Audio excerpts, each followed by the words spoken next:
Bring it to the chick. Bring it to days. Hello. Hi, everybody. We are live talking about Sister Wives season 20 episode. This 9 now, right? It is episode 9. Yep. It is called Standoff at Coyote Pass. This is the official standoff. They had us really pumped up last episode, ready to go, ready to watch the scene. And then, of course, they left on the cliffhanger, which I really hate that stuff. It's like, we're 20 seasons in. We're committed. We're going to watch the show. Just show the whole thing when it happens. Don't get us all revved up to drop us off. Yep. Well, they dropped us off back at the misunderstanding, which everyone's sitting in their car. And they're like, I don't know. Everyone's just sitting in their car. Like, I don't think I should get out. Okay. Yeah. This is already hostile. No, everyone's just cold. They waited for you already. It's cold. Apparently for an hour, Meri said. Yeah. Like, why don't you just do a quick text to everybody and be like, hey, does anyone want to get out of their cars? Or are we just going to wait in here till Justin gets here? Or hey, here's an idea. What in the actual F is the purpose of meeting on Coyote Pass? I know. They don't need to do that. They should have all went to a restaurant or something. It's not even a custom is to meet to do that on the property. Usually you meet at a title company or, if it's just a quick exchange with your realtor to verify the details like it seems like this was. Yeah, a restaurant, a bar, somebody else's house. I mean, and they could have texted them in the meantime and said, hey, it's crappy outside. Let's all meet somewhere else. If Kody really wanted to be so celebratory, he could have totally said that. But no, we're going to meet outside. Yeah, we're going to pop champagne in the open land. In the open air on the land, with nobody there was ready actually to have a party, but nobody even wanted to pretend that they did. Why didn't they meet at a restaurant, Days? That is the question. Just to look at the land one more time, the mountains. I guess. I didn't even see them sign anything. They just passed around a binder. It was mostly a review of the titles, of the spelling, of the money, of how everything's going to get sorted out. They everything's online. You just docu-sign everything. So I think it was just to sort of, one, to have a scene to shoot for Sister Wives, and two, to have like a look at the actual papers before they eventually signed them. Janelle was like rushing the whole thing along of even looking at the paper. She's like, oh, this is what she said to me. Yeah, I looked at it. It's just like, clearly that didn't matter. She wanted to go home and put on her jammies. That's what she said. Yeah, she was finished. Her voice left before she even showed up in Flagstaff. Mm-hmm. Why didn't Robyn talk at all? I mean, I could take a couple of guesses. As Janelle said, she didn't want to be persecuted or whatever. I mean, Meri had this whole little part in her confessional where she's like, I was staring at Robyn. And they show her staring at Robyn, staring at Kody. Right here. Mainly Robyn. Honestly, it looks like this is how Meri looked the entire time. She was either looking around as if there were walls and things on the walls to look at, or she had this weird stare. Yeah. And nobody interacted. It was actually insane. But they did give us another voiceover, another recap. They kind of, like we said, dropped us back off into, not only are they actually selling the land and they're doing it all equally, but that there was a little bit of a dramatics beforehand. And they keep implying, I don't know if I want to believe it because I love Janelle, but I could see her doing this. But they keep implying that Janelle was trying to force the sale because Meri and her lawyer was slowing everything down and they were worried about the buyer, backing out. And all of this is happening behind the scenes in confessionals, but it's clear that Meri has no idea about this in the moment. And even in Meri's confessionals, she's very clear and very adamant of like, I'm so glad that Janelle is doing this with me and that we're a partnership in this. Meanwhile, apparently she was trying to do this backdoor deal. So Robyn wants to present herself as she's the white horse of the family all the time and says I fought him hard. I'd want to do this equal. Like, girl, you haven't been to a single Zoom call. You haven't You heard about Janelle being like, well, you could force the sale. You could. Right. And I bet that's all she said was something like, you could. You could do that. Whatever. We'll figure out the That's what she fine. was saying in the confessional was, yeah, she was more agreeable rather than demanding. Yeah. And I'm sure she was letting Kody know, like, hey, I'm worried that this needs to move along. Have you talked to Meri? But yeah, I mean, I think it she didn't was really look good on Janelle, but at the same time, I really don't think the buyer was going anywhere. If you're gonna buy a big freaking huge plot of Coyote Pass, you'll probably wait a couple extra days. The only reason I could think about a buyer potentially backing out is maybe, and this is out of left field and I know nothing about this, but maybe when it comes to building, since that's probably what someone's going to do, maybe there's like a better season or time to do it in Flagstaff. And so maybe Janelle was worried that they were sort of closing in on that window where somebody could start a project. But I'm just guessing. And yes, the trees are totally Meri's favorite, even though, I mean, she went back and forth about the trees. She hates the trees. She doesn't want to be in the trees. She loves the trees. The trees add value. The trees don't add value. We still don't know. Taking in the trees. You're right, Days. Yeah. That's what she was doing. I mean, again, this was a really strange standoff. Justin is the only one, I think, who talked. Like, Kody talked, right? Robyn talked, but they just talked to Justin. It was, if Justin wasn't there, I don't think anyone would have spoke. I mean, they wouldn't even have got out of their cars, right? No, they only got out when he showed up. And nobody said hello to each other. I mean, even Meri and Janelle didn't say hi. I think it could have went either. Someone could have said hi. But then, once Justin was like, it's time to go, they both turned and walked away. They left out with Justin. It was actually wild to see. I mean, I was even surprised. I was not surprised at the standoff in the beginning. I knew, okay, this is going to be awkward. It is going awkwardly. But I really thought that they might hang around after Justin walked away because Justin broke the ice. Kody might try to ask about Meri's dog or her flower farm like he did on Zoom. He was so friendly with them on Zoom. And I know that he got shut down and that probably hurt his feelings, which I bet you that's exactly why this man is taking his pretty wife and he's walking her in his away. Work gloves. Why is he wearing work gloves? That's what I was wondering. I mean, it's cold. So maybe those are just his gloves. Sure. Yeah, I think Robyn's some people not wearing drive gloves with gloves. Some people have driving gloves. Oh, goodness. Anyways. I'm not suggesting them. Yes, that man Justin did have to listen to the pond story. I mean, we had to listen to it for the 10th time. I don't know how many times Justin has listened to it. They definitely showed Justin already listened to that pond story when he initially, he's like, me and my kids went down to a skivvies. And then when they showed that again, they have to blur Kody's like bottom half out. He's the only one that was scantily clad. Hey, Cindy from Oz. They have not shown this episode in Australia. Oh, sorry if we're spoiling. But if I was Meri and Janelle, I would have said it's about effing time. We have been waiting an hour. Honestly. Well, they didn't say nothing to anybody. Like, no one said anything to each other. It was just really awkward to watch. If it was even worse we're seeing the edited, cut up version. It was probably way worse in person. I mean, maybe that is what, it's okay.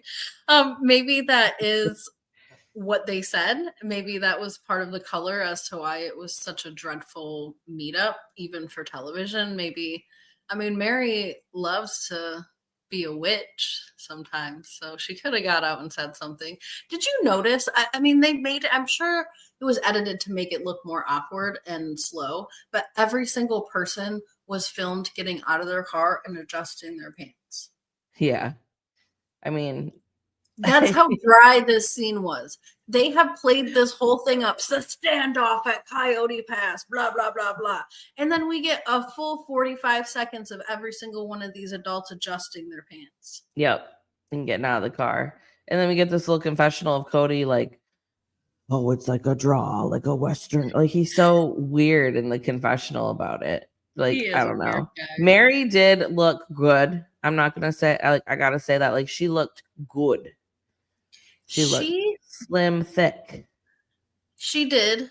Her hair, when it's that way, reminds me, and I'm not really a Twilight girly, but there was a woman in Twilight. Yeah.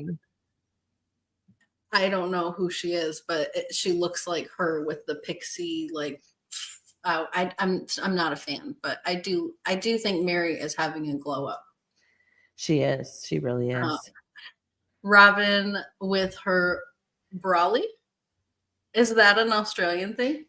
It might Like, be. she is going to have to beat someone over the head with it. Oh, her umbrella. Yeah. An umbrella is a brawly. Oh, I love having an Australian person watch with us. That's a good word. That is a really good word. Yeah. I've never heard that before either. But yeah, she did have that thing ready at the whip in case she needed to. Robyn, it's funny because when they go to her in the confessional and they talk about how she didn't make eye contact or whatever, she's like, Meri didn't make any eye contact with me. And then they ask her about not saying goodbye. And she's like, well, I'm not one about being fake. Lady, you're the same person, though, that said that if you later in this episode that if it's worth the relationship, you would try. Right. These people are all family to you, or at least your children. So why wouldn't you try to at least be civil? That's just so weird to me. And then Kody's like, Robyn doesn't like girl games. What girl games? What girl games was happening? Nobody said it. I think Janelle was right about this in her perception that she thought that they all thought that, Robyn was going to be persecuted throughout this whole standoff and that this was really going to be a moment for them in person to hash things out. And that was obviously not the intent in this whole situation at all. But it seems like Kody and Robyn really walked in prepared for a real confrontation. And because of that, they showed up completely closed off, did not make eye contact, did not engage. It was also so weird. I think we're going to see more of this. But Kody has done this twice now. He did it in this episode too. He does this thing in his confessionals where he will guess what the ex-wife is going to say about him. Yeah. And he did it with Meri. He did it, I think, with Christine in another episode recently. But I think we're going to see more of this. I think it's Cody's way of inserting his weirdness. But he seems to always be wrong. I know Meri. She'll say I didn't look at her. I know. I love how Meri stood there like, you want a piece of me? Come on. She did. She was fully prepared for a conversation, but she wasn't going to start it. Yep. Oh, for sure. Yeah. So, I mean, they're walking away here. Robyn is the one playing girl games. That's a good point, honestly, because Robyn is the one. She's the one not talking to nobody, not showing up for the Zoom calls, not participating in anything other than to be like, yeah, Meri, if it wasn't for me, this whole thing would have been sold and you would have got like 4%. Like, yeah. She doesn't even deserve 25%. As I was saying a few episodes ago, like if you're not a part of any of these conversations, you're not a part of cleaning up the land. I mean, the girl was cleaning out her damn pantry and Kody's like, I got all the picnic tables. You're not doing anything towards the sale at all. Why do you get 25% when you are married? And Robyn has never really worked. I mean, she's had business ideas that probably cost the family more money than that actually made the family. She came into the family with debt. I love how when they're like, well, when Robyn sold her first house, so we could whatever, she rented that house after her ex-husband or whatever. She was in rental houses. You can't sell a house that you're renting.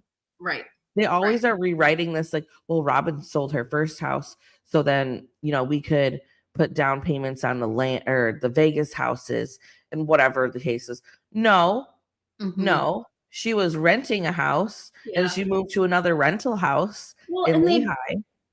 They did several episodes about how Robyn was in so much debt and they had to help her with all of this debt and everything just over so that $30,000 in debt. And she couldn't get approved for the loans. Yes, it was a big deal. It's a big cliffhanger. Is Robyn gonna get approved or not? Like that was by a whole Christmas. yes, it was all nuts. She's the Yep. biggest crap talker and fakest person on the show. Possibly Kody, Oh, I yeah. think, runs a close second, but I think he does a lot of it on behalf of I think he Robyn. gets it from her for sure. Yeah, and that pantry was a mess for only being there 2 months. He Agreed. stockpiled. And it was just full of bags. I could never do that. I could never have all those puffy bags in my. That's too many bags. They were stockpiling. I mean, I guess the polygamists prepare for the end of times, but I don't know how With good a lot of that bags of stuff's gonna popcorn? be.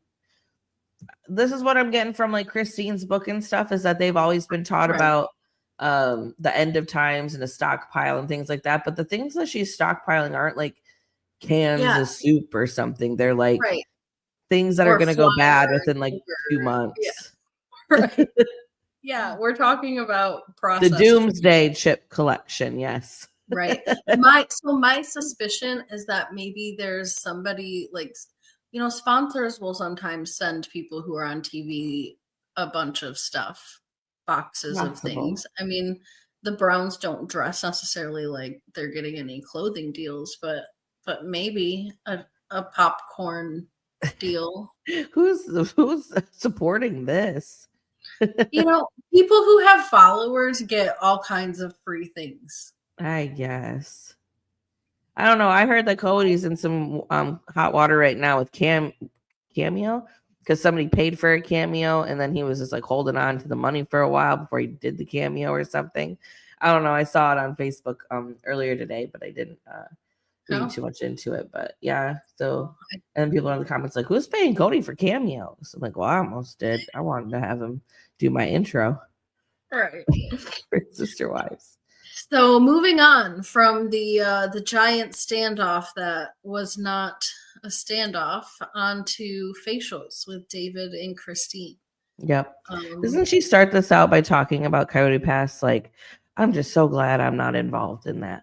Yeah. Good for you. She said she does not care how much money they got in the deal, that none of it was worth it to her. Nothing's worth her freedom. Yeah, she's happy that walked away when she did. And I agree completely. Good for her. Yeah, because she's already married and had a whole life that she's lived in the amount of time that it's taken for them to figure out this sale. Right. Crazy. Yeah, that is so true. Wow. And the only reason for that is because Kody and Robyn bought a new house. Otherwise, Robyn would still be holding on to that land, doing her little witchcraft on the property. Yeah. Like, I see us here. I see us here. I see us all here. So they go and get facials. Apparently Christine wants to pamper David. He takes care of everybody. She wants to take care of him a little bit. They talked about possibly getting pedicures and maybe facials, and then I guess it just turned into this. And I mean, I thought that this was a cute scene. It wasn't groundbreaking by any means, but I thought it was funny how David responded when he first walked in. Not that he was all like, oh, I got to get naked or whatever, but he literally walked himself into the smallest space in the room possible and like right here broke himself into there. And I was like, you're a big guy, David. Like, where do you think you're hiding? I don't know why he went over by the like cart, like where they keep he doesn't need to be over there. He's perfectly fine hanging out right here. And he just like shoved himself into the wall. Yeah, I mean, he must have just felt really uncomfortable, and I don't know. I do weird stuff when I'm uncomfortable. He was or like whatever. A squirrel, like bouncing around, like he was just trying to find the trap door. He was not. He wanted to get out of there quickly. Yeah. So was he high?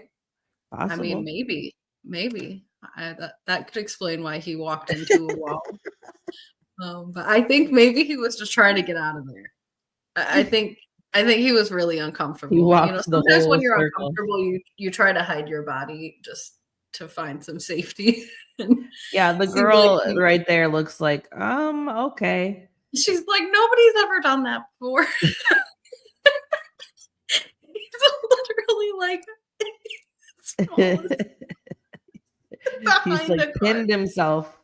Like that's where she I mean, honestly, that's not even a lot of room right there. Like, No, that he found the smallest space possible in the room. now every place does facials different, but mostly from my experience, because I'm a licensed esthetician, you guys, I would have more space between the wall and the bed just so I could actually like, sit there and then work on the face and stuff, and then you have like room. It Yeah, I does don't seem like know. eventually there is more room over there. Oh yeah, we They hop back must have in. moved it, but yeah, I don't know. It just felt like there wasn't a lot of room when he That's was a good getting in point. there. Yeah. Not a lot of room to Plenty of room work, for David to try to scurry in there, though, apparently. to So, hide. Christine goes over this gradual, overwhelming process that she likes to perform on David, whether it's a movie or a facial or a party. I think it's funny, it's cute, but again, not anything crazy. So, over to Meri's part of the storyline for the episode. We're back to focusing on the renovations for the house. She says that the B&B is now officially closed. She's not in that business anymore. She's looking to be in maybe the event space business. But right now, I think she's still just living in there full time, right? Yeah, I think so. And her friend. Yeah. Kody better not talk crap. Kody better not crap talk David about the facial, especially with his hair routine. Oh, for I mean, sure. we saw him on Special Forces have a whole lip mask and all kinds of weird Kody stuff. And he has wasn't even washing his face, so it's just like trapping the dirt in his. I don't remember what he said, something about like a lack of bringing deodorant because He was peeing in holes in the tent. Yeah. he was doing all kinds of things, and apparently he stunk really bad. But he did have quite the nighttime routine. He had all kinds of medications and mouth guards and pee things. Yep.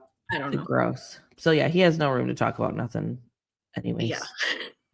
Yeah. He discusses all of this on a reunion for Special Forces on the Vile Files podcast. Anyways, so Meri comes up with a great idea that while everything's going to get painted over and this and that she would like to write some positive words and affirmations on the walls, which is a cute idea. I've seen this a lot.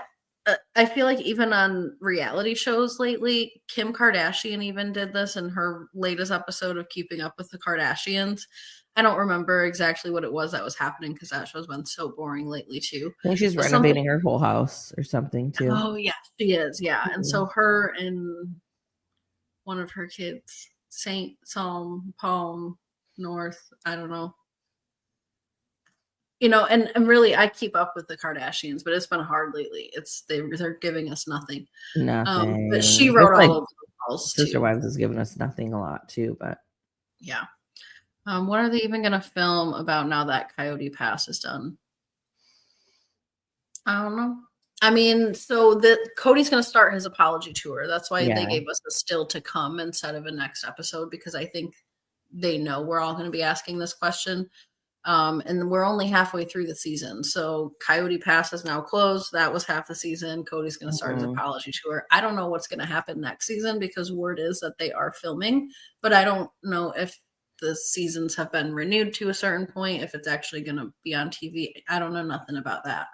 And I certainly don't know what the hell they're going to talk about after this. Yeah, I mean, you're right. They're still filming, so I don't know what goes on after any of this. I don't either.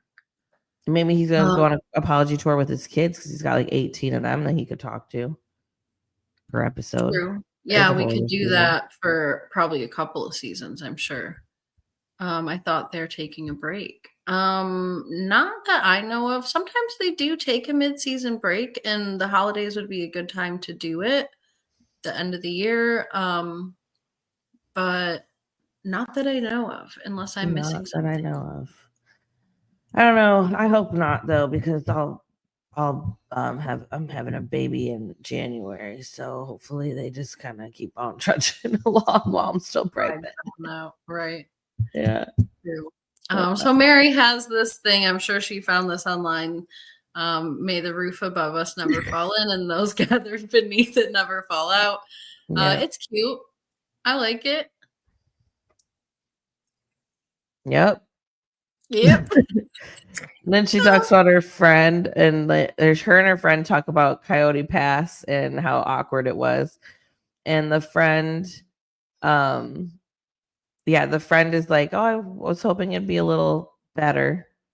And Mary's like, Right. "No, it was not better."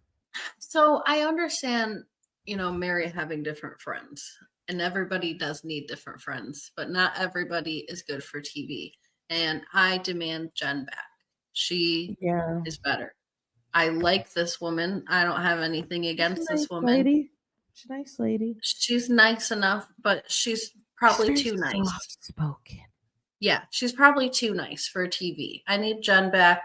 I want to see Jen's yes, congrats to Miss Anne. Thank you. Thank you so much. But yeah, I want to see more of Jen's reaction to Coyote Pass. I mean, how long have we been watching Men and Jerry? That's what we should call them. But Jen and Meri talk about Coyote Pass being sold, and now poof, where is Jen? Nowhere to be found. Honestly, and Mary didn't even lick him in the face or tell him to brush I his know hair. they had a Nothing. whole plan. It Yeah. was none of that. But yeah, they do look annoyed of filming at this point. I'd be tired too. I mean, there's nothing else to talk about. All the kids are done, grown, and gone. Christine wrote in her book at season 18, 19, she was like, I'm shocked that they're back. I couldn't believe it. That was 3 seasons ago. Every Christine and David scene is either talking about polygamy or how good their marriage is. Right. And how Christine is not fit for or she's not a good monogamous. So those scenes are getting redundant. Janelle is building a farm, but we haven't actually seen anything happen with that yet.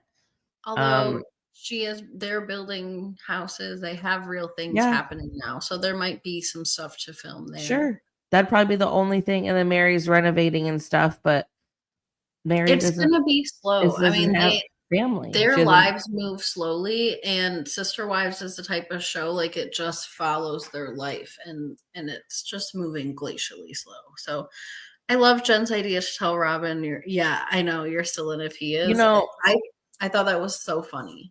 Maybe that's why Meri was begging for eye contact. Well, she was like, I'm cool if you're cool. I feel like she was trying to get that in of she would have. Still here. I'm still waiting. I have the remnants of your hope of rope. Your rope of hope. Yep. So we did get a bonus scene. It was equally as unexciting. But instead of talking about Robyn and the lack of eye contact, we talked about Janelle and the partnership that happened to sell Coyote Pass. So she talks to her friend a little bit about how that all went down. Again, in Meri's eyes right now, Meri thinks that Janelle has been a really good partner for her in getting Coyote Pass sold, not knowing that behind the scenes there might have been a little bit of a shenanigans happening. Yeah. So they talk about their relationship together, and of course the friend is really happy and agreeable, and she says Meri just talks about how nice it was to sort of have a friend. I would love to see the older kids again, Logan, Leon, Hunter. I agree. And I think the only thing that would really be interesting for the long-term viewers to watch anymore would be for Kody to go on a similar apology tour with his kids. And some of them might choose not to film those things, but at least the process of it on Kody's side could still be interesting enough to watch. I have had, and I'm probably going on a tangent here, but I guess follow me since you're watching, all of you. But I really, really enjoyed the way that Nick Viall talked to Kody during the Special Forces reunion. In fact, I've watched it a couple of times because I've never seen anyone be able to pin Kody down on things, especially his wife. I forget her name, but Nick Viall's wife was also part of the interview, and she, I think, spoke really great to him and with him. Anyways, my point is that I've had this fantasy lately because there was so much time spent on Kody in that special forces thing, and Kody didn't even win the show. I feel like Nick and his wife are particularly interested in Kody's story, even though they don't seem to cover sister wives. And I really, really want him to reach out to Kody's kids and say, anyone who wants to come and sit on this podcast together and talk to us about what's going on with your dad, let's do it. And like, that is my fantasy. So I don't know. Maybe I'll try to reach out and ask him, but I feel like he would be interested in that. And I feel like some of the adult kids, if they all were invited together and could show up and talk about it on a platform of somebody who's already sort of held his feet to the fire and isn't associated in any way with TLC, I think it would be amazing. And I don't think any of them kids are under contract with TLC either. So I don't either. I think they could totally do it. Mm-hmm.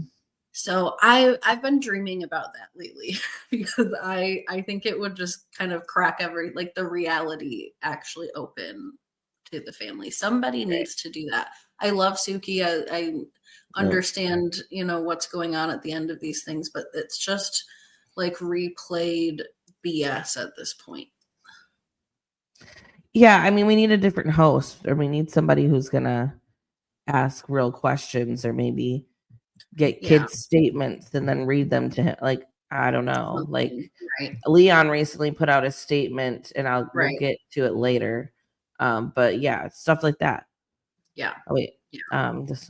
Meri is going to be real disappointed with Janelle because she didn't like her, and then Janelle came to help her, then wanted to screw her over. I agree. And according to the still to come preview that is going to come out on the reunion, I know they don't call it a reunion. What is it? They call it like the tell-all. Tell-all. That's what it's called. Yeah. I want them. I mean, at least if this is the last season, right? I need them all to sit down together for the last tell-all. Agreed. Can we call it the tell nothing? Yeah, they don't tell us shit. Yeah. The faces of Sean, Brianna, and Gia when Kody was talking about his kids was like, what the hell, is he serious? I know. That's their faces a lot when Kody would talk in general, but yeah, I mean. Yes, the guy that was sitting right next to him, I think that's Sean. He looked befuddled. I mean, he had no words. He could not even process. We need someone who's watched the entire show. See, I kind of disagree. I get what you're saying, and I do kind of agree with that, but I kind of feel like we need an outsider perspective. Like, we need somebody who can just look at this for what it is and hear, like, I am an adult child who's been abandoned by my father, and watch an adult father say, I'm so hurt by my kids, and have somebody say, wait a minute, that doesn't make any sense. Instead of knowing all this emotional stuff and whatever, like, let's just have somebody who's not involved at all. Well, I will say the positive of somebody who's watched from season 1 would be like when Robyn lies about crap, like, he wasn't wearing a ring when I met him. Like, they won't fall for the manipulation as much. Agreed. Yeah. But I think somebody like Nick Viall, and maybe I'm just obsessed with him right now because I think he growed Kody so well for not knowing the situation. But yeah, I think somebody like that is not scared to ask follow-ups. Who was the lady doing the tell-alls before Suki? Because I know she got let go because she was asking the right questions and Kody couldn't handle. Like, Kody was like, and she was like a news reporter too, like an actual reporter that kind of sat for these. But yeah, I forget her name. But you're right. She was around for a while. She was, yes. She was clocking him all the time. She was. I think I don't want to say she did better because I understand that Suki has, she did. But I think Suki is more restricted by, like, if you want to keep your job, this is what you won't do. Yeah, but she like is giving like the Lachey's for Love is Blind, where it's like, I'm not getting anything out of it. And I think, nobody's excited to see her. We're not excited. I'm already not excited for those tell nothings. Yeah. Partially because they're like part 5s of just the same crap. Yeah, and why is it always 7-11 parts just of nothing? 7-Eleven. if you're gonna give us nothing, give us one episode of nothing. And I don't even like to be a hate watcher of shows that I do watch, but the show is getting me upset. Kody is the same brain age as Ariella. Oh, True. I bet Robyn babies Kody. That's why he acts like a tantrum 9-year-old. Yeah, I think Robyn does. Robyn has always she said talks to him definitely in a real condescending way, like, yeah, and she makes him promises all the time, and she ain't gonna keep. Like, oh yeah, I'll kiss you if you shave. Gives him Cody's 4 Robyn's kisses best and runs. customer. Yeah, he ain't her best customer anymore. He was her best customer when he had other people to service him. Correct. Then he was her best customer. Correct. Now they're just trapped with each other. Trapped. Yeah, he has to literally. Now they're coworkers. Yeah, they're what does he like to call them? Battle partners. That's what he's been calling them lately. Their relationships. That they're she ain't battling nothing. She ain't help you with Coyote Pass. No, all she's done not. is go through a cabinet or put up some even ugly art. That. I mean, I haven't seen the end result, so I don't believe it. It's possible that woman is the one who did all those bags like that. I don't know. Yeah, she did. Who else put them in there? Solomon? She said the kids did it. She said the kids don't care where anything goes. Sure, the kids don't. The younger one can't reach up there. The only place that all those, I know I'm going on a tangent about these damn bags, but the only place that all those damn bags belong is in the box that they came in the big bulk box that they came in. Who in the world in their right mind takes a whole bunch of bags out of a box that's easily organizable and just sloughs them into a damn shelf? Did not. It was the pantry from Howdy. You can't find nothing in there. Okay, so to finish off this bonus scene, the friend brings up how cool it is that Janelle has this flower farm. Meri agrees that the flower farm is a really cool thing for Janelle, and that Janelle has always been the type to want to live on and off the land and whatever, and that Meri likes the idea of a flower farm, but really would just prefer to have the flowers and, maybe she'll buy some from Janelle. Yeah, and not have to do the farming. So that was the bonus scene. She's starting to reject his affection. Yes, that's why he thought he needed to shave his face. Very much all the crap in the garage would drive me nuts. In what garage? The totes now. The red totes that you can't see through. I don't know what's in there. They have at least 2 garages and like a shed on that property, and I bet you it's all full of those stupid totes. And the things they're getting out first are so weird, like the weird things that they're putting on the walls and then the wrestling mat and like all that. Of all the things to start unpacking first.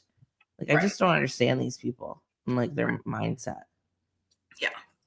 But so Meri tells us that she's starting to date as if this is news or something. I don't know if the editing was poor in this episode or if they're just trying to jump us back into that part of her storyline, since I guess we're going to see Ron pretty soon come back up. Yeah. But she lets us know that now that Coyote Pass is done, that's what she's focused on. And we go over to Janelle's. Who's not focused on dating? No, the cars are all parked outside getting dusty. Soot. Even worse. Soot. Oh, don't get me started on the mats. Let's not, because last time days you had me in a fit over the mat. Them damn wrestling mats. Breathe after that. Yeah, we had to stop. So Janelle, I hope Meri and Ron are a couple. I would be so happy for her. I would too. Me too. I would too. Janelle plays a little prank on her granddaughter at Kody's expense, which was pretty funny to me. And then she gives Maddie a little bit of a download on how everything went at Coyote Pass. Yep. And that's the face we get, because that's how we were all looking at that scene. Maddie asked so many clarification follow-up questions because she could not even fathom that Robyn didn't even talk to Meri, that there was just no communication. I think she was like, okay, you have to be maybe dramatizing it a little bit, but no. So no one spoke. Like She's like, no one spoke. And I'm peacing out. I'm all done. Yep, we're done. We're getting our money and we're gonna make our flowers. Yeah, but first, New Orleans. First, New Orleans. Yep. And while we're waiting to see Janelle and New Orleans, we go over to Christine, who again lets us know that she is a terrible monogamist because she makes decisions on her own. Yeah, I could see her being a terrible monogamist. I could see it being difficult to adjust to. Sure. I mean, polygamy's been her entire life. Her mom was a wife, a Right. first wife or something. So I can see that. But do I have to hear about it every scene? I don't know. Yeah, apparently you do. That's the only problem I have with like David and Christine right now is just that every scene is about polygamy or how David hates polygamy and how the men have egos and how I'm a bad monogamist and the things that Kody would do and whatever. I would just like to see them be normal people. Yeah, they need some more complexity. They need to have a little bit more dynamic. It seems like the vehicle for everything is about polygamy. It's like the way we grow is through talk about polygamy. Our arguments are about polygamy. Our laughings, like everything we do is because I'm either a polygamist or a ex-polygamist or a current monogamist. So yeah, it's kind of weird.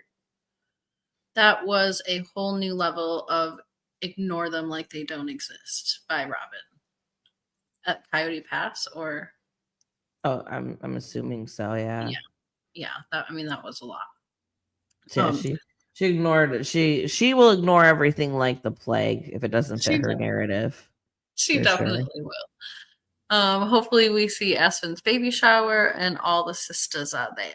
I hope so. I hope that we get back to focusing on some of the family activities, especially with Christine's kids. I think we focused a lot on Janelle's family, kind of by default because Janelle lives at Maddie's and obviously Garrison's passed away recently. So a lot of the family seems to be flocking towards her, which means, yeah, we really haven't seen a lot of Christine's family and got a lot of updates on them.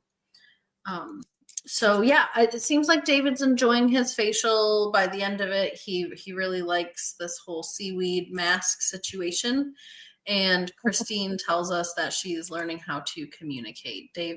Poor David's face. I'm envying his face. I love it. Like what a good time. This all over me. It does almost look like that's about to go in his eye, but I mean it's closed. He's fine. Well, they have those puffers over it. Oh, okay, yeah, he's fine. They like put those things on and then they like slathered the stuff over top. Why'd they do his other eye then? Together. Well, they're peeling it right now. It was an action. Oh, they're only doing one half at a time of his face? No, they did his whole face and then it dried up and then now they're peeling it up. They're peeling it this way, but I got it in the middle. So Janelle is in New Orleans. She lets us know immediately that she has a complex about saying it, and thus she gave me a complex. New Orleans. Oh, New Orleans. There's lots of ways to say it. Likes turtles.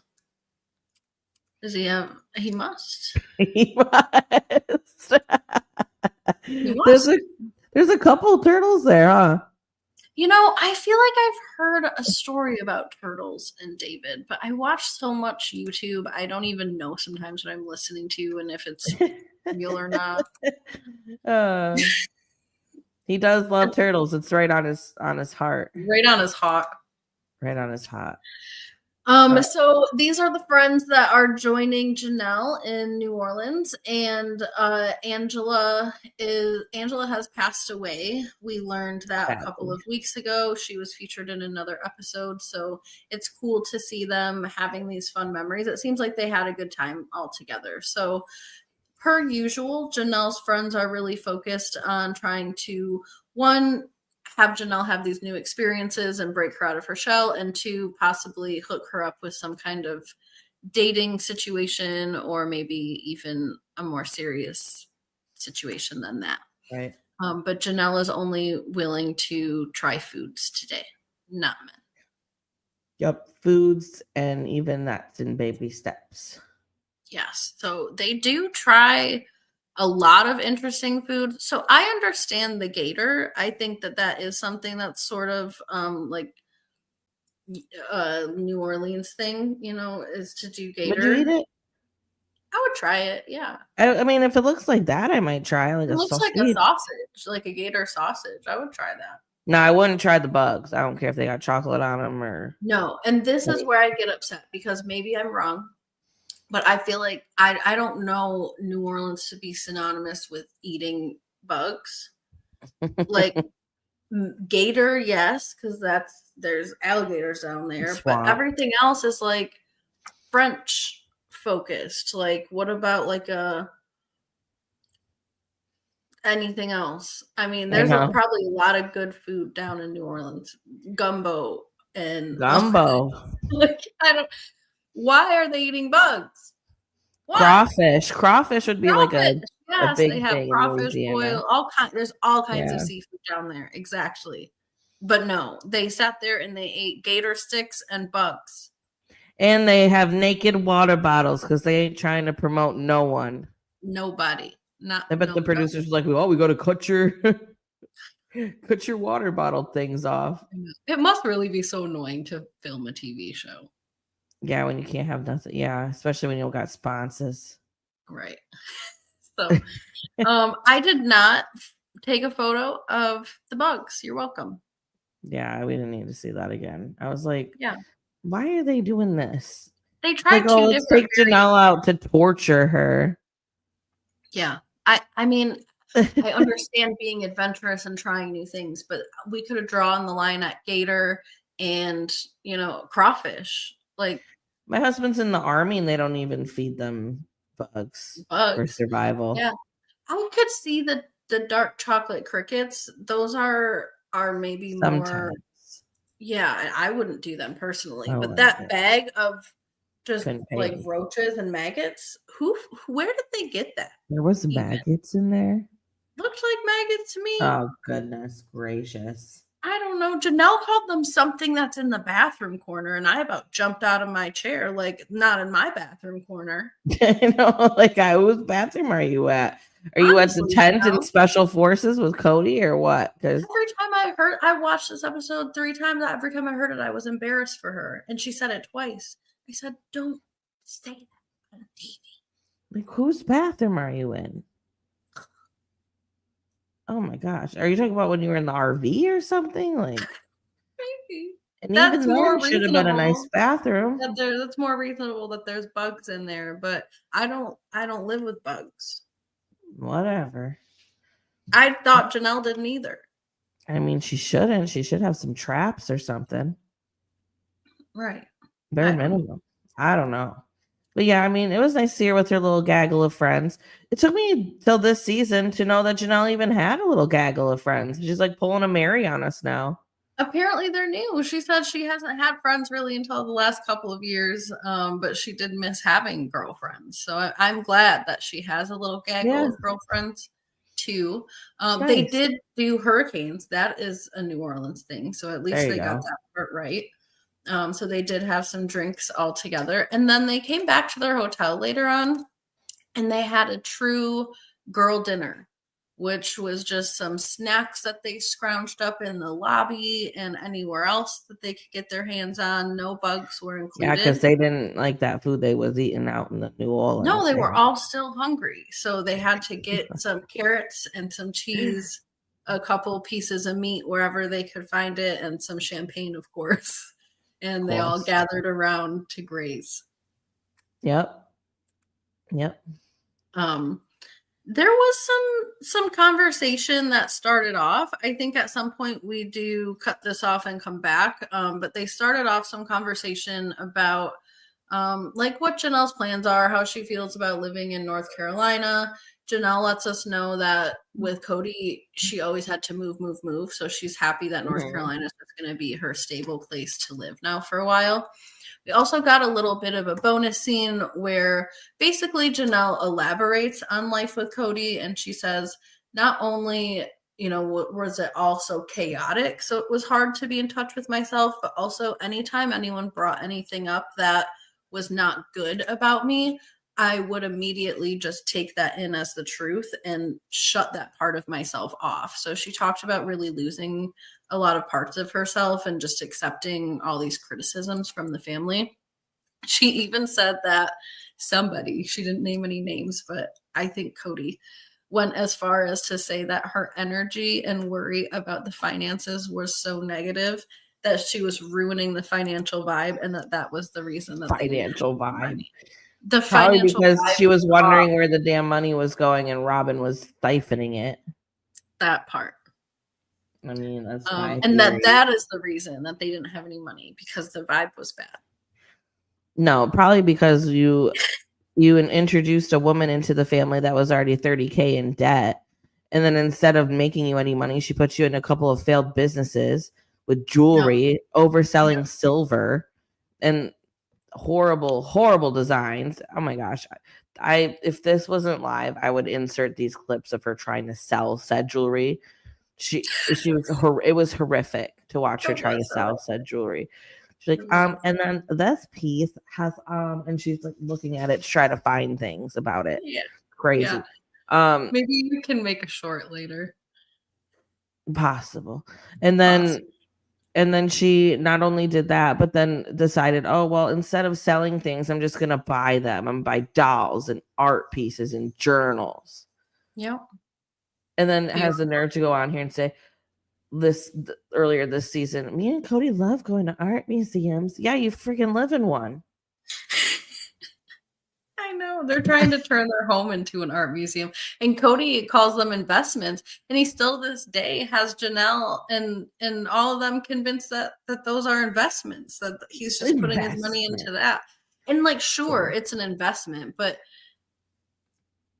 he's not gonna sell investments is like doing stocks and stuff, or buying cars, or like real things or whatever, something that'll gain value or whatever, but not art will. But I'm pretty sure they're buying copies. That's not art. I think they're buying copies too of this artist that they're obsessed with. I don't think they're originals. I remember hearing that somewhere. They're not. Whatever they're buying isn't art. These dolls aren't collecting more over time and whatever. Like, I don't know. Dolls are just collecting, and they're just living at Robyn's house. How come no one else can get these investments at their house?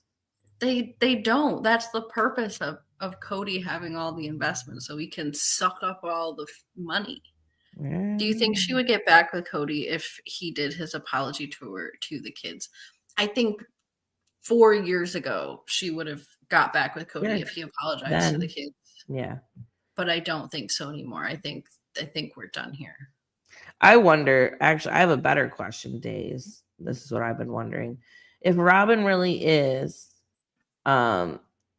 taking away her affection and stuff, and she gets over it or whatever, and she tries to leave Kody, would Kody then try to leech on Janelle for her Tata farms? He loves a good many an acre.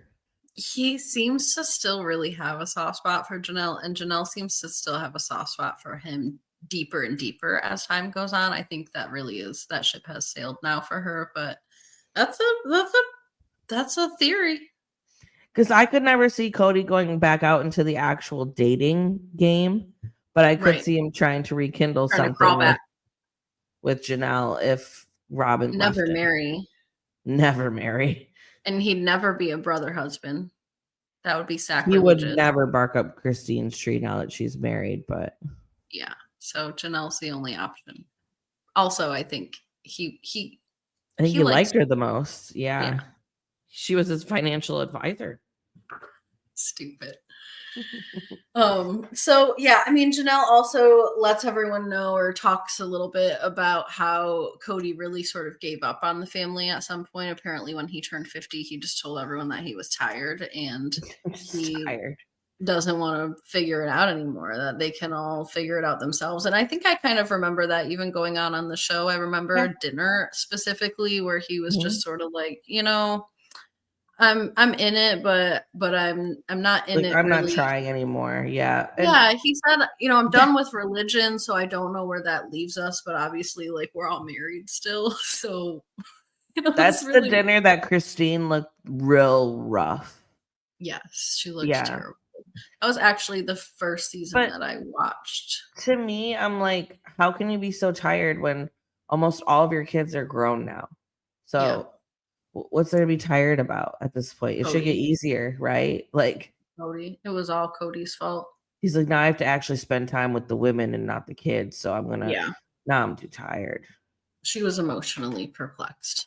And Mary's just like, you've been tired with me. Like, you haven't been coming over for 10 years. Right. Yeah. So Kody has to peep in. It would crush Kody if Janelle found a new man. I think so too. I think he would have a whole nother mental breakdown if that happened.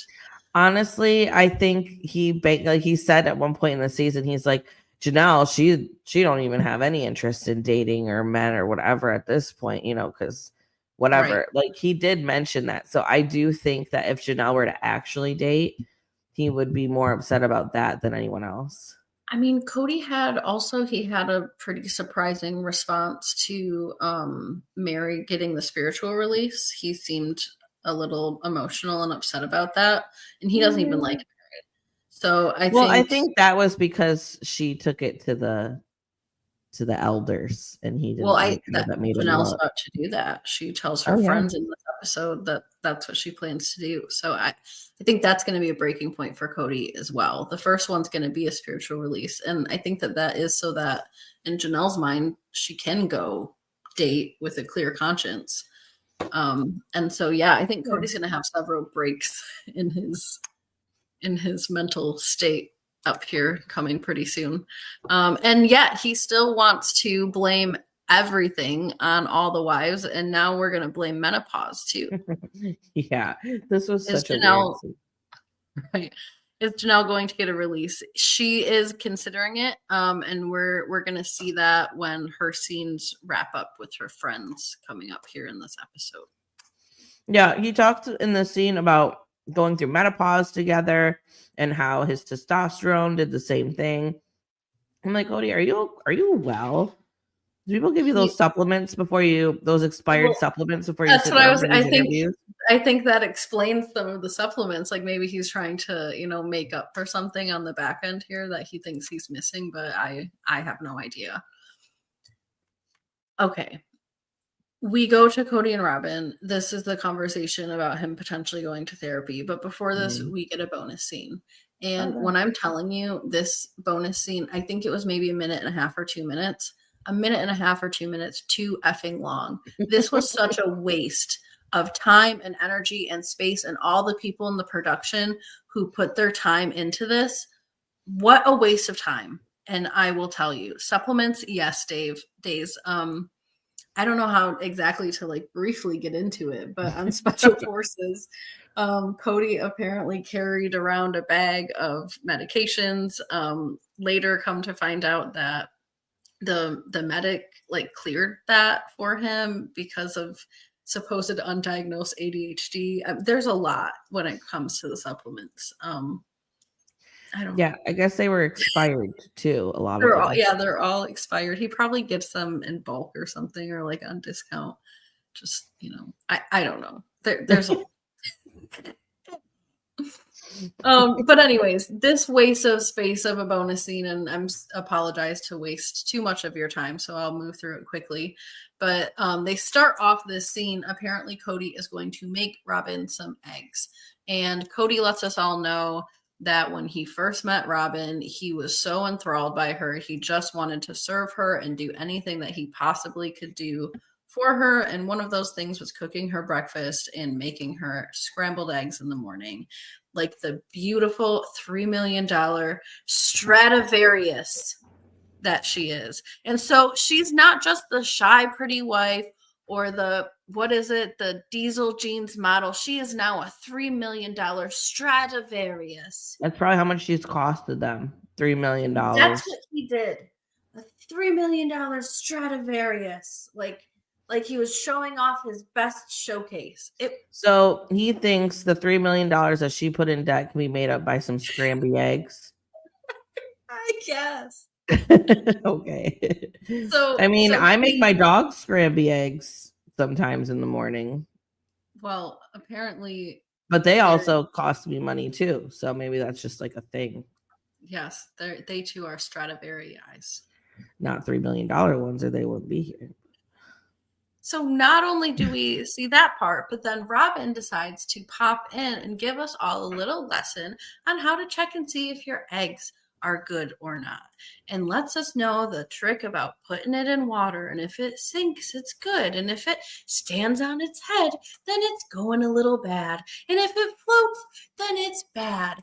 And remember, only do it when you're ready to cook your eggs because the shells are porous. That's what we put this woman in this family for, was this kind of education. Yeah. Remember, Look, we lost 4 viewers just having to listen to that. I don't blame them. Crazy. This is weird. This is okay. Expired Robyn. supplements could explain his weird brain chemistry, but I don't know how long he's been on said supplements. So I mean, it only gets worse. I believe he's got some kind of ADHD, though. I mean, I have ADHD. And at least we know the man's not eating any expired eggs, because Robyn has the system down pat. She's the one that knows how to check for egg. Good. What is wrong with her? I don't. Robyn doesn't even cook the eggs. She just checks the eggs. Apparently, Kody cooks the eggs because Robyn's the Stradivarius. Yeah, she's the $3 million waste of space.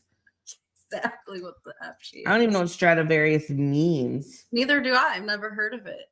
I'm gonna chat GPT it. Ask it. It's probably a made-up word by Kody. How do you spell it? Look, it came up on it was here. Yes, definitely. STRADI. Strati. VARIUS. VARIUS, correct. Stradivarius.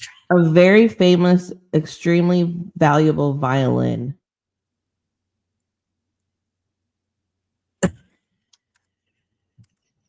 Anyways.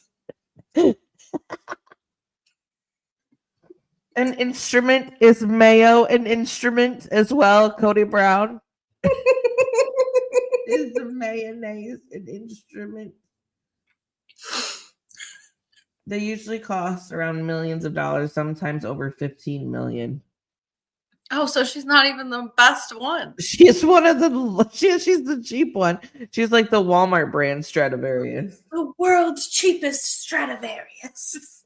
Robyn Brown. Yeah. They're considered some of the best sounding instruments ever made. Only about 600 instruments survive today.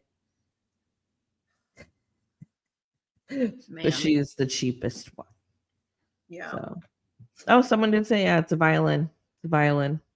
You are right. Thank you so much. Peaceful Pastures. Sanctuary. How much money has Robyn spent on floral tops? I'm not sure. I've said this a couple of times, but I'll say it again. Embarrassingly, Robyn and I own a shirt in common, and I wear it often. It's actually the shirt that she wears in the intro scene. It's like a navy shirt, and it has some sort of see-through. I wish you'd wear it here, but she won't. I think I wore it one day. No, you said you wouldn't because you wear it at work. Oh yeah, I do wear it at work. You know, you never want to wear your work clothes when you're comfy at home. Robyn does. Robyn actually, she's going to the office every day, but she don't actually go nowhere. This is her germ. Yeah, well, Robyn eats these, probably like non-seasoned eggs. Stradivarius eggs. Yeah, these nasty eggs. With no toast or no bacon or no sausage or anything else, just eggs. They did grate some cheese over top of it, but yeah. But while Kody's cooking, he also presents the idea to Robyn of possibly seeing a therapist because all of his relationships with his kids have stalled or gotten worse. and he can't really get past all of his emotions about the stalling and the getting worse. He's angry with all of them about it instead of being angry with himself. Or, I don't even know who he's angry at these days, but he wants to talk to a therapist about it. And Robyn thinks it's a good idea. I think it's probably a good idea. I mean, what else are you going to do? Probably the best idea he's had in a long time. At least he's open to it. I'm fine with that idea. It's all the crap that they talked about next that was like Agreed. Kody says he's reached out to every child, which Leon has respectfully denied recently, saying that man hadn't talked to me in years. What do you like? Even at Garrison's funeral, he didn't talk to me. So he's not reached out to every one of his children. Like which children are you talking about? The ones at Robyn's house? Because those are the ones you only call my children anyways. Everyone else is Janelle's kids, Christine's kids, Meri's kid. Yeah, agreed.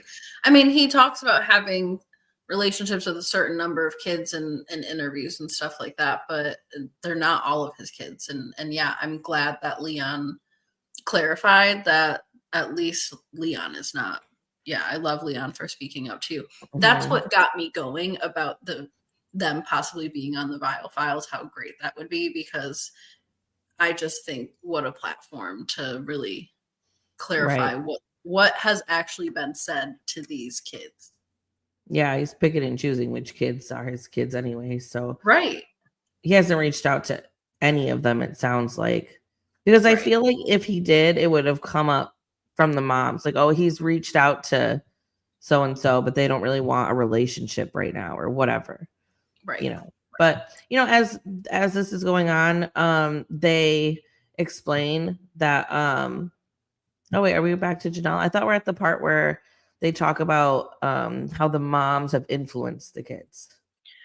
I think we are, but I either don't have pictures of it or it happens at the second part of this. They popped Janelle in here briefly. Okay, well, we'll just, yeah. We'll get through Janelle and then we can finish with them. Go for it. Basically, they finish off Janelle's scene at the hotel with her friends. She talks about how she is open. This is where they talk about the spiritual release. She talks about how she is open to dating, that the last couple of years it was really a hard no, but now she's more open to it. They have a good laugh about Kody's visor, which, we can all love to have a good laugh about Kody's visor. Actually, RIP probably to the visor, since Kody cut all of his hair. I don't know if a visor is really the appropriate look anymore. He might cover the top of his head since there's not all that hair. So TBD. Yeah, he's got a whole different hairstyle now. He does. So we'll have to see what happens to the visor. I would love to see Janelle rock some cornrows. Really? That is wow. Quite the visual. Could you do an AI photo of that for us? Okay, let me see. Yeah, go for it. Do that for us while I wrap up Janelle here. So we're gonna get that for you, Days. Just oh, let's see what we can do. So they also go through some of the qualities that Janelle might want in a man. I know we've talked ad nauseum about the qualities that Meri might want, but we haven't really gotten a lot out of Janelle because she's been so resistant to dating. So they still didn't get a whole ton out of her. Her friend was trying to make some funny jokes, and I guess they were cute, about having a height limit and things like that. But she says, she obviously wants someone that's a little bit taller than her. I think that's kind of a standard, but at the same time, I don't think necessary. I don't think not very tall, so why not? She's not. She has a big range, definitely, of a big pool of guys that are taller than her. She says she also wants a man who's stocky enough to handle life, so not somebody who's a twiggy guy. Forgot about their father. Whose father? I'm guessing the kids. Possible. I don't know. Possible. So then she also says, like, somebody who has a family she'd probably be open to, similar to David, although not similar to David in personality. I don't think Janelle really likes David all that much. He seems all right, but I think she wants somebody that has their own life, basically. Agreed. Yes. Mm-hmm. So she says that she realizes on this trip, yes, it's been a good trip and it was kind of impromptu, but in talking with her friends, she realizes that there is one more thing that she needs to do. And she wants to completely cut the spiritual tie with Kody through having a spiritual release. And she talks a little bit with her friends about it too. And they make some actually funny jokes about how funny it would be if Kody was the one to initiate that. And one of them was like, oh gosh, they're probably like, not you again. Like, you keep coming here. Like, what's wrong with you? You know, all this stuff. So I thought that was kind of cute.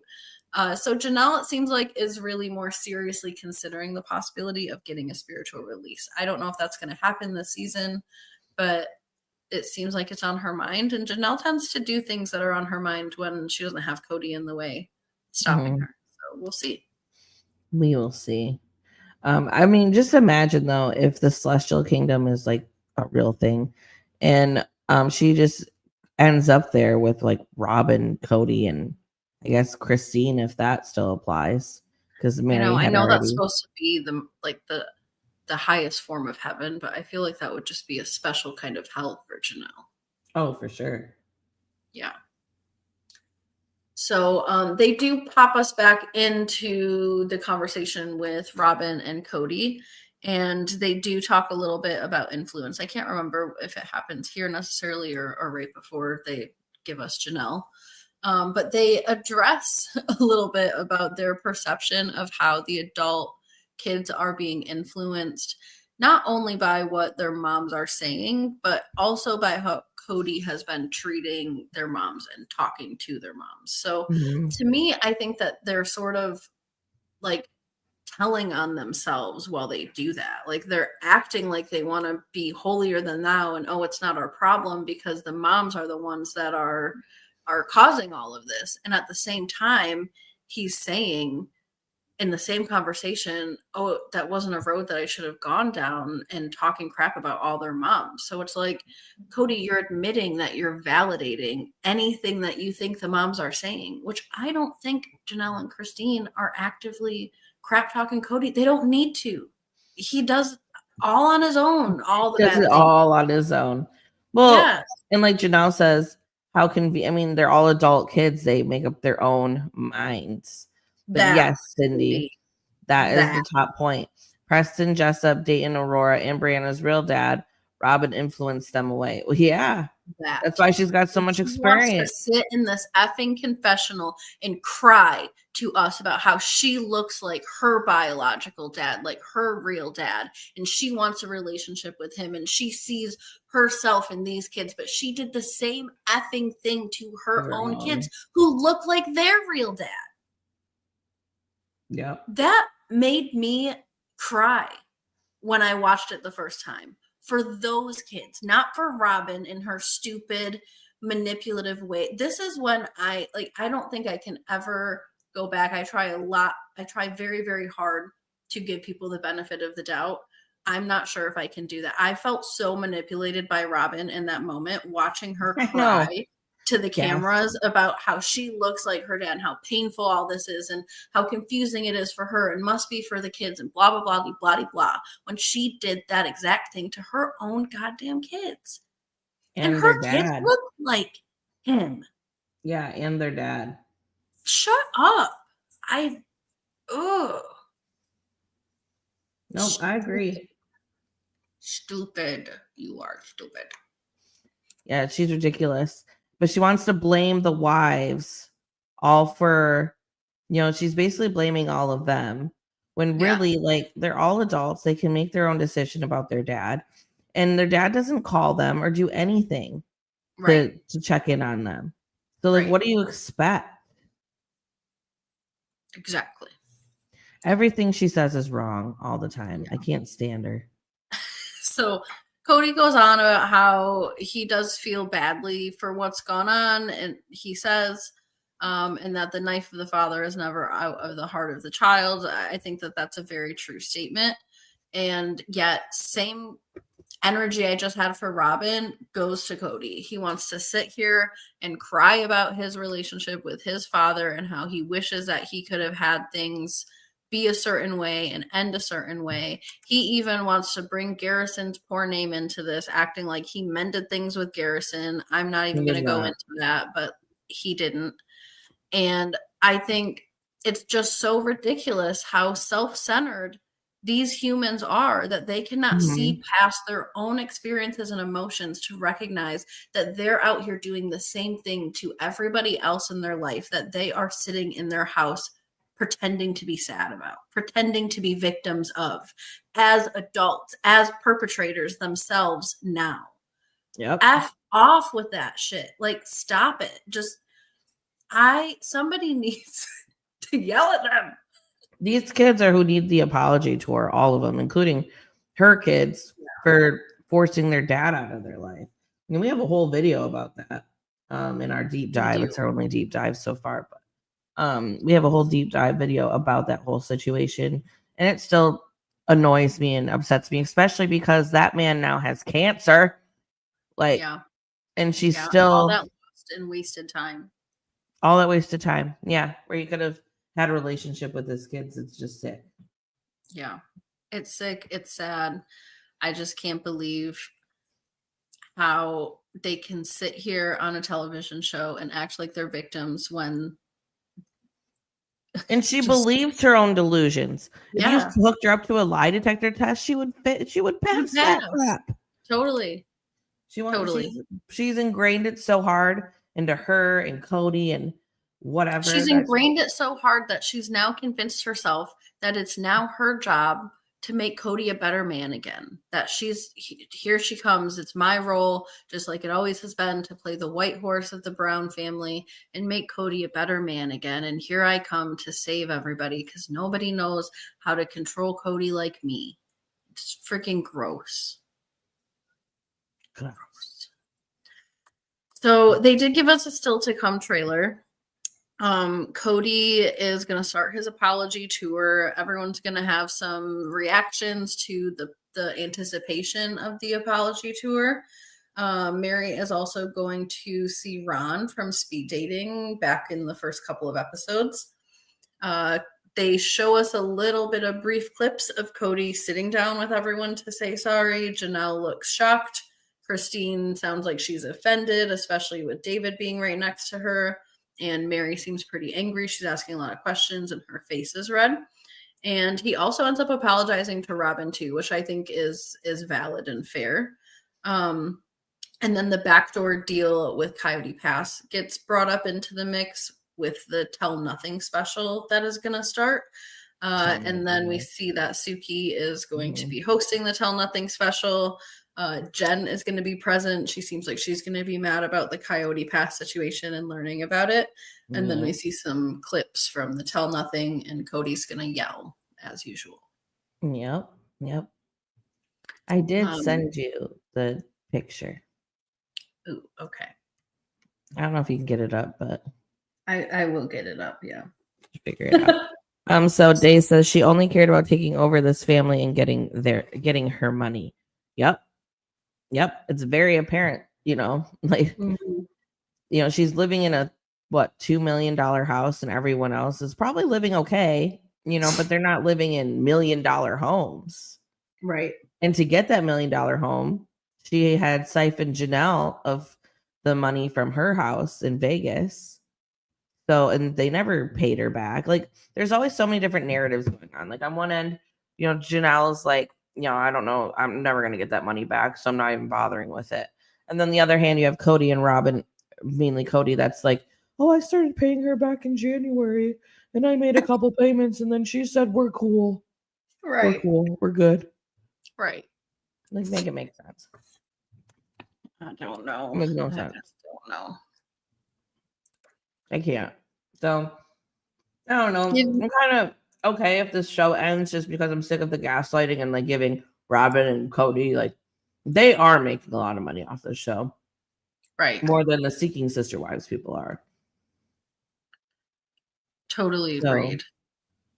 And the fact that Cody's now having to freelance to other reality shows so he can keep Robyn off of TV because she's so unlikable. He's just as unlikable, but she's even worse. So, without further ado, thanks to our friend Days for the Visual. suggestion for the inspiration. And ChatGPT, of course.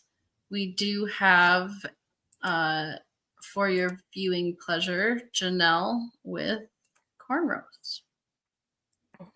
Oh, look at those look pretty good on here, huh? Janelle with cornrows, everybody. If y'all were ever wondering what that might look like. It looks like in Vegas too. She looks like she was in Jamaica or something, you know, she's got a little tan going. Mm-hmm. Straight out of Flagstaff. Mm-hmm. She done Yeah. or Utah or wherever. She should have had a what are these trees? I think they are trying to pretend she's on vacation because clearly this is not her natural environment. Either that or in prison. I mean, there's a brick wall. Prison. Well, no, I sent them this photo. Hold on. Oh, it was maybe the inspo photo. Yeah, it was the inspo photo because they kept sending me black ladies at first. They did a really good job with her facial details, honestly. They're getting much better at that. Mm-hmm. Wish I could actually like show the photo of what it looks like, but I think if you just keep it there. Yeah. Oh yes. There's little trees in the back, just like that. Okay. And I think this was in Vegas. Right. Or something. Oh yeah. In the only landscaped home that was in Robyn's house, right? That must have been Robyn's backyard, huh? Yeah. The landscape. Uh-huh. That I'm sure also cost a lot of money. Right. For only her to have. Right. But yeah, Meri couldn't have a wet bar. I know. All right, Sister Wives watchers. Well, please do not forget to like the video for us. All of you that have been watching, thank you so much for sticking with us and commenting. It's been really fun to be able to interact with you guys. That's what we really like about doing the lives, is being able to chat with you all too. Because even though Ann and I love chatting with each other, we still love to have you here too. Still don't get the wet bar thing. Really. What season do you think that was in? Maybe we can refer them straight back to the episodes. Who's to know? It is just a sink, little island with a sink. So it's all you need to know. Days.